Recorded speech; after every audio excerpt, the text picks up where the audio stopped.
waaw mais Abdou Aziz. oui. mu bëgg ngeen comprendre que ni Sénégal. dëkk jàmm la d'abord. mais hormis cela aussi. on doit se dire la vérité. C'est la vérité, seule la vérité qui peut construire ce pays. kenn ku nekk am nga droit nga am foo féetoo. C'est ça la démocratie. oui. Mais on est tous interpellés à dire la vérité aux Sénégalais, surtout nous les acteurs politiques. tey opportunité bu ñu am toog fii lépp lu ñu war a wax warul mën a nekk ay discussions subjectives. lépp dafa war a lal ci dëgg. Objectif li ma bëgg a wax mooy. Le président Ousmane Sonko du PASTEF, d'abord, qui est un homme politique, hormis son statut du Premier ministre, il a le plein droit de pointer du doigt à certains magistrats qui n'est pas dans le cadre général, comme Nico opposant et dit waxee. Et même quand il était dans l'opposition, buy traiter la justice, buy indexer la justice, notamment les acteurs politiques, du ko généraliser jamais. Il y a des gens, naturellement, dans toutes les corporations, il y a des brebis galeuses. Vous m'excusez du terme. Dans toutes les corporations du monde, il y a des brebis galeuses. ci wolof. yaa ngi dégg am na ñoo xamante ne amuñu dignité amuñu patriotisme ci liñ leen dënk bëri na. finalement mais lan la Ousmane Sonko bëgg parce que man je comprends pas pourquoi muy xaxar yenn magistrat yi ndax du dossier bi nga xamante ne nii moom la perte digganteem ak Mame Mbaye Niang moom moo tax. Non, c'est-à-dire que le président Ousmane Sonko il veut affirmer que la justice est le maillon de la démocratie, de la stabilité. Justice bi bu tax bu ñu amul justice bu dëgër mënuñu am équilibre social. mais yéen a ngi ak lépp fi mu ne nii yaa ngi ak justice yaa ngi exécutif ak aussi législative. Je n'en disconviens pas. waay am nañ lépp mais dama ne. kon kay xaxaar bi fan la premier ministre Ousmane Sonko lu muy wax mooy. ba léegi ci biir justice bi am na ñoo xamante ne. c'est des magistrats yoo xamante ne dañ fiy rendre c'est-à-dire que ay hommes politiques la ñuy liggéeyal au lieu de rendre la justice au nom du peuple. mais dañ fi nekk pour rendre jusqu'à présent jusqu'au moment où je vous parle. te ñu ngi jublu ci loolu cette justice là. dinañ ko yëngal ñu xool bu baax segg ñii nga xamante ne ils sont prêts pour rendre la justice je dis bien pas pour au nom de Ousmane Sonko pas pour au nom de Diomaye pas pour au nom de Macky Sall wala yow wala man wala. donc y a pas de changement depuis Macky Sall ak Diomaye Faye actuellement. loolu lu leer la. Abdou Aziz am na changement wala amul. xoolal ba léegi. am na changement lu ñu bëgg. en réalité amuñu ko ba léegi mooy lan la. ñii nga xamante ni pare nañ pour liggéeyal askan yi. kan moo mën a changer loolu. ñi mën a changer loolu. d'abord le président de la République. moom di kay mu ngi si waay. déglu le président de la République bi nga xamante ne. moom mooy am prérogative. décider lépp loo xamante ne intérêt askan yi la. d'abord moom la ñuy interpeller. le premier ministre Ousmane Sonko. n'est que le chef du gouvernement. qui est là pour définir. politique président de la République. Donc ñoom ñaar notamment le premier président de la République moo waroon a am volonté ferme. xam na ne justice bi.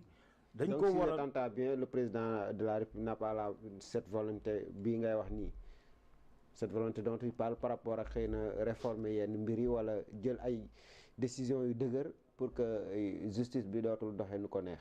waaw parce que ñun ñëpp ay observateurs lañu. soo xoolee. qu'est-ce que tu as observé. yaa ngi dégg boo xoolee président bi ñu jëlee pouvoir ba léegi. tu as l'impression que le président jéem a tene fal c'est mon frère de parti c'est notre président de la République hormis cela c'est mon frère de parti tey su ma naree toog fii dans les normes mun naa ne je peux moom laa war a défendre keneen.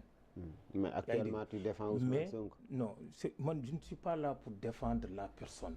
mais je suis là pour défendre le parti PASTEF moom moo tax may wax. voilà très bien je suis là pour défendre le parti PASTEF parce que je suis un homme politique. Oui. Et je l'assume à 200%. Très bien Cheikh. dégg nga non xaaral tuuti. li ma la bëgg a wax mooy du question rabat d'arrêt bi ngeen di wax nii. te ça gêne l'opposition.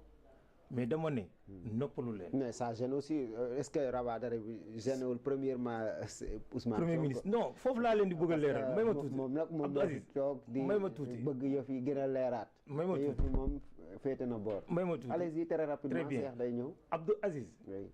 Ousmane Sonko il a le plein droit lépp loo xamante ni yoon moo ko may. loolu moo tax mu jël ay avocat mu topp ko. mais yoon moo wax aussi. waaw d'accord. ay mais ba léegi xam nga yoon dina rendre justice première instance bi nga def appel parce que yoon moo la may loolu. nga defaat appel encore ba cour de cassation. donc moom laa lay wax nii c'est-à-dire que dans cette affaire là. il y a un élément nouveau yoo xamante ne. les conseils de Ousmane Sonko l'ont saisi et ils ont le droit ñu introduire ko. oui absolument. loolu laay wax. mais est-ce que dinañ si am gain de cause c'est ça aussi. loolu l'avenir nous est différent. très bien Cheikh yow est-ce que da ngay rejoindre directement. sëñ Dabo li mu wax ci seen leader Ousmane Sonko par rapport ak ay magistrats yoo xam ne dañ fi nekkal ay hommes politiques. depuis président Macky Sall jusqu'à maintenant.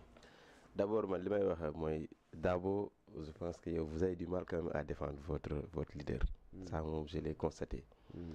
parce que défendre l'indéfendable dafa xaw a metti quoi parce que j'ai entendu ce argumentaire mais da ngaa tourner autour du pot vous n'avez rien dit. et yow maa ngi gis fii si affiche bi ñu ne Dabo membre Pastef ex-détenu politique. exilé la dama ne erreur de frappe la. Ah ok donc je pense que. il a été exilé.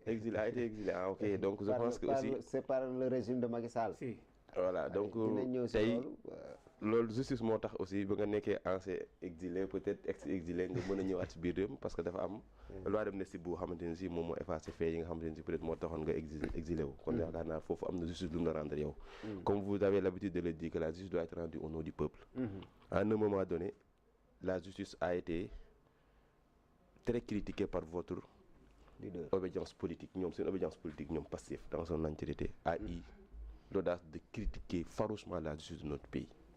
Je pense que Ousmane Sonko dafay defaat mëninam parce que bu demee tey Maroc ah encore une fois def l'un des discours les plus médiocres laa mën a wax ci discours am bi mu mës a def man jàpp naa discours bi mu def Maroc mooy discours bi gën a médiocre parce que nga yor statut premier ministre nga dem di déchiqueter dans un pays étranger dans un pays frère.